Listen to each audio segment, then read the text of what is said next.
মামা, মানে প্রতিদিন দুপুরবেলায় চার বিস্কুট খান, এটা দিয়ে কি আপনি পেট ভরে? মানে সারাদিন থাকতে পারেন তো? থাকতে পারবো না কি লেখা, কোনো সমস্যা না, এটা অভ্যাস হয়ে গেছে গা। আপনার ঘর তো কাছে, আপনি তো চাইলে ঘরে যেও খেতে পারেন। কার ঘর?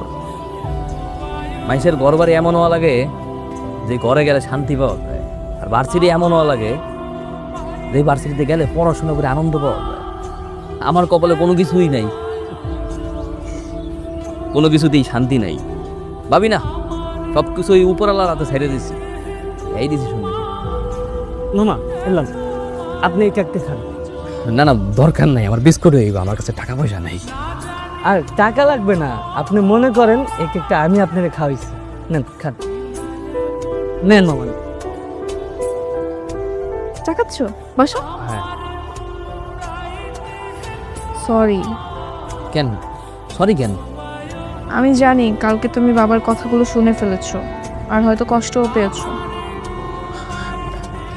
না না, কোনো সমস্যা নাই, আমি কোনো কিছু শুনি নাই।